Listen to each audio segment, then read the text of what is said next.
2020 ನಂತರ ಸಮಯ ಇಷ್ಟು ವೇಗವಾಗಿ ಸಾಗ್ತಾ ಇದೆ ಅಂದ್ರೆ ಕಣ್ಣು ಮುಚ್ಚಿ ಕಣ್ಣು ತೆಗೆಯೋದ್ರಲ್ಲೇ 4 ವರ್ಷ ಕಳೆದು ಹೋಗಿವೆ. 2020 ಮುಗಿದು ಹೋಗಿ ಆಲ್ಮೋಸ್ಟ್ 5 ವರ್ಷ ಕಂಪ್ಲೀಟ್ ಆಗಿವೆ. ಮತ್ತೆ ಆಶ್ಚರ್ಯ ಆಗುತ್ತೆ 2020, 2018 ಅಥವಾ 2016 ಕಳೆದ ವರ್ಷದ ಮಾತಾಗಿತ್ತು ಅಂತ ಯೋಚನೆ ಮಾಡಿದಾಗ ಸಮಯ ವೇಗವಾಗಿ ಸಾಗ್ತಾ ಇದೆಯಾ ಇಲ್ಲ ಬೇರೆ ವಿಷಯ ಏನಾದ್ರೂ ಇದೆಯಾ? ಈ ವಿಚಿತ್ರ ಜಗತ್ತಿನಲ್ಲಿ ಎಲ್ಲಕ್ಕಿಂತ ವಿಚಿತ್ರವಾದ ವಿಷಯ ಇದೆ, ಸಮಯದ ವಿಚಿತ್ರತೆ. ನಮ್ಮೆಲ್ಲರಿಗೂ ಜಗತ್ತಿನ ಮತ್ತೆ ಬ್ರಹ್ಮಾಂಡದ ಕೆಲವೊಂದು ವಿಷಯಗಳು ಕಟ್ಟಿ ಹಾಕಿವೆ. ನಾವೆಲ್ಲ ಸ್ವತಂತ್ರವಾಗಿದ್ವಿ ಅಂತ ಅನ್ಕೋಬಹುದು, ನಮ್ಮನ್ನ ಯಾರು ಕಟ್ಟಿ ಹಾಕಿಲ್ಲ ಅಂತಾನೂ ಅನ್ಕೋಬಹುದು. ಆದರೆ ನಾವು ಸ್ವಲ್ಪ ಗಂಭೀರವಾಗಿ ಯೋಚನೆ ಮಾಡಿದ್ದಾಗ ನಮಗೆ ಅರ್ಥ ಆಗುತ್ತೆ, ಹುಟ್ಟಿನಿಂದ ಸಾವು ಬರೋವರೆಗೆ ಎಲ್ಲವೂ ತಾತ್ಕಾಲಿಕ ಇದೆ ಅಂತ ಅನಿಸುತ್ತೆ. ಯಾವುದೋ ಒಂದು ಅದೃಶ್ಯ ವಿಷಯ ನಮ್ಮನ್ನ ಕಟ್ಟಿ ಹಾಕಿದೆ. ಆದ್ರೆ ಸಮಯ ನಮ್ಮ ವಯಸ್ಸಿನ ಜೊತೆಗೆ ಬಣ್ಣ ಬಣ್ಣದ ಆಟಗಳನ್ನ ಆಡುತ್ತೆ. ತುಂಬಾ ಜನ ಸೋಷಿಯಲ್ ಮೀಡಿಯಾ ಮತ್ತೆ ಅನೇಕ ಕಡೆಗಳಲ್ಲಿ ಇದೇ ಮಾತನ್ನ ಹೇಳ್ತಾ ಇರ್ತಾರೆ. 2020 ಅಥವಾ ಕೋವಿಡ್ ನಂತರದ ಸಮಯ ಇಷ್ಟೊಂದು ವೇಗವಾಗಿ ಸಾಗ್ತಾ ಇದೆ ಅಂದ್ರೆ ಯಾವಾಗ ವರ್ಷ ಪ್ರಾರಂಭ ಆಗಿ ಮುಕ್ತಾಯ ಆಯ್ತು ಅಂತ ಗೊತ್ತೇ ಆಗೋದಿಲ್ಲ ಅಂತಾರೆ. ನನ್ನ ಪ್ರಕಾರ ಅಂತೂ ಜೀವನ ಅನ್ನೋದು ಕೇವಲ 2020 ಅಷ್ಟೇ ಇತ್ತು ಅಂತ ಅನಿಸುತ್ತೆ. ಯಾಕಂದ್ರೆ ನಾ ಸ್ವತಃ ನನ್ನ ಅನುಭವದ ಮೇಲೆ ಈ ಮಾತನ್ನ ಹೇಳ್ತಾ ಇರೋದು.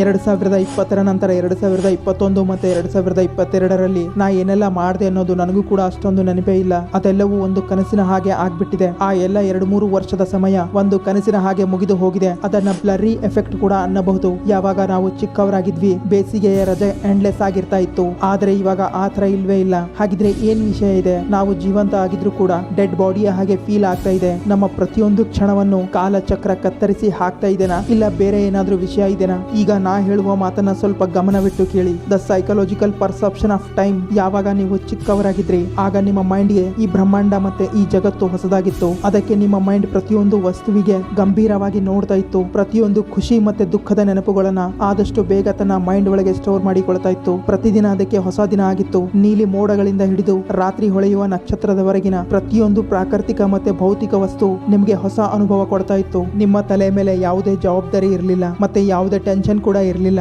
ನೀವು ಕೇವಲ ಆನಂದದಿಂದ ಈ ಜಗತ್ತನ್ನ ನೋಡ್ತಾ ಇದ್ರಿ. ಪ್ರತಿಯೊಂದು ಕ್ಷಣವನ್ನು ಆನಂದದಿಂದ ಅನುಭವಿಸ್ತಾ ಇದ್ರಿ. ಮತ್ತೆ ಎಲ್ಲಕ್ಕಿಂತ ಇಂಪಾರ್ಟೆಂಟ್ ಮಾತು ಅಂದ್ರೆ ನೀವು ವರ್ತಮಾನದಲ್ಲಿ ಬದುಕ್ತಾ ಇದ್ರಿ. ಈ ಜಗತ್ತಿನಲ್ಲಿ ಮನುಷ್ಯನ ಬಿಟ್ಟು ಬೇರೆ ಯಾವುದೇ ಜೀವಿ ಭೂತಕಾಲ ಅಥವಾ ಭವಿಷ್ಯ ಕಾಲದಲ್ಲಿ ಬದುಕೋದಿಲ್ಲ. ಯಾರು ವರ್ತಮಾನದಲ್ಲಿ ಬದುಕ್ತಾರೆ ಅವರೇ ಆನಂದದಿಂದ ಬದುಕ್ತಾರೆ. ಅದಕ್ಕೆ ಆಗ ನಮ್ಗೆ ಸಮಯದ ಚಿಂತೆ ಕಾಡ್ತಾ ಇರಲಿಲ್ಲ.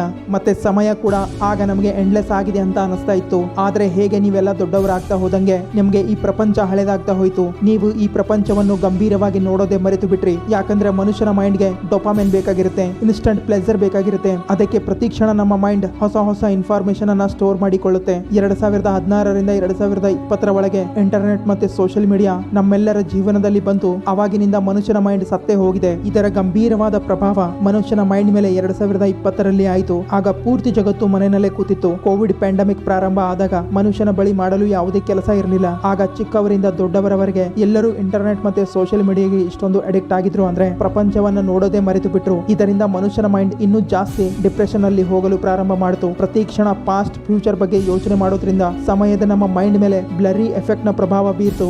ಆಲ್ಮೋಸ್ಟ್ 5 ವರ್ಷಗಳ ಕಳೆದ ನಂತರ ಈಗ ನಮಗೆ ಪಶ್ಚಾತ್ತಾಪ ಆಗ್ತಾ ಇದೆ. ಸಮಯ ಎಷ್ಟು ವೇಗವಾಗಿ ಸಾಗ್ತಾ ಇದೆ ಅಂತ ಅನಿಸ್ತಾ ಇದೆ. 1 ವರ್ಷ ಮುಕ್ತಾಯ ಆಗ್ತಾ ಇದ್ದ ಹಾಗೆ ಇನ್ನೊಂದು ವರ್ಷ ಪ್ರಾರಂಭ ಆಗ್ತಾ ಇದೆ. ಹಾಗಿದ್ರೆ ಈಗ ಪ್ರಶ್ನೆ ಇರೋದು, ಈ ಎಲ್ಲದರ ಪರಿಹಾರ ಏನು? ನಾವು ಮುಂಚೆ ತರ ಹೇಗೆ ಬದುಕಬೇಕು? ಇದರ ಸಿಂಪಲ್ ಆದ ಉತ್ತರ ಇದೆ. ನೀವು ಹೊಸ ನೆನಪುಗಳನ್ನ ಹೊಂದಿಸಬೇಕು. ಹೊಸ ಸ್ಥಳಗಳನ್ನ ಎಕ್ಸ್ಪ್ಲೋರ್ ಮಾಡಬೇಕು. ಆದಷ್ಟು ತಮ್ಮ ರೂಟೀನ್ ಅನ್ನ ಪುನರಾವರ್ತನೆ ಮಾಡಬಾರ್ದು. ಆದಷ್ಟು ಇಂಟರ್ನೆಟ್ ಮತ್ತೆ ಸೋಷಿಯಲ್ ಮೀಡಿಯಾ ಇಂದ ದೂರ ಉಳಿಯುವ ಪ್ರಯತ್ನ ಮಾಡಿ. ನಿಮ್ಮದೊಂದು ದಿನಚರಿ ಬರೆಯುವುದನ್ನ ಪ್ರಾರಂಭ ಮಾಡಿ. ಪ್ರಕೃತಿಯನ್ನ ಎಕ್ಸ್ಪ್ಲೋರ್ ಮಾಡಿ. ಹೊಸ ಪುಸ್ತಕಗಳನ್ನ ಓದಿ. ಫ್ಯಾಮಿಲಿ ಜೊತೆ ಗೆಳೆಯರ ಜೊತೆ ಟೈಮ್ ಸ್ಪೆಂಡ್ ಮಾಡಿ. ಹೊಸ ಗೆಳೆಯರನ್ನ ಪರಿಚಯ ಮಾಡಿಕೊಳ್ಳಿ. ಪ್ರತಿದಿನ ಬೆಳಿಗ್ಗೆ ಎದ್ದು ಧ್ಯಾನ ಮಾಡಿ. ಮಳೆಯ ಆನಂದ ಅನುಭವಿಸಿ. ನಿಮಗೆ ಖುಷಿ ಕೊಡುವ ಪ್ರತಿಯೊಂದು ಕೆಲಸ ಮಾಡಿ. ಇದನ್ನ ಮಿನಿಮಮ್ 6 ತಿಂಗಳ ಕಾಲ ಮಾಡಿ. ನಂತರ ನೋಡಿ ಹೇಗೆ ನಿಮ್ಗೆ ಜೀವನದ ನಿಜವಾದ ಸುಖ ಸಿಗುತ್ತೆ ಅಂತ. ನೋಡಿ, ಸಮಯ ತುಂಬಾ ಕಡಿಮೆ ಇದೆ. ಯಾರಿಗೆ ಗೊತ್ತು ಯಾರ ಸಮಯ ಯಾವಾಗ ಮುಕ್ತಾಯ ಆಗಬಹುದು ಅಂತ. ಹಾಗಿದ್ರೆ ಈ ವಿಡಿಯೋ ಇಲ್ಲಿಗೆ ಮುಕ್ತಾಯ ಆಗುತ್ತೆ. ಈ ವಿಡಿಯೋ ಬಗ್ಗೆ ನಿಮ್ಮ ಅನಿಸಿಕೆ ಏನೇ ಇದ್ರೂ ಕಮೆಂಟ್ಸ್ ಮೂಲಕ ತಿಳಿಸಿ. ಹಾಗೆ ಚಾನಲ್ ಅನ್ನ ಸಬ್ಸ್ಕ್ರೈಬ್ ಮಾಡಿ, ಇನ್ಸ್ಟಾ ಪೇಜ್ ಅನ್ನ ಫಾಲೋ ಮಾಡಿ. ಬಾಯ್.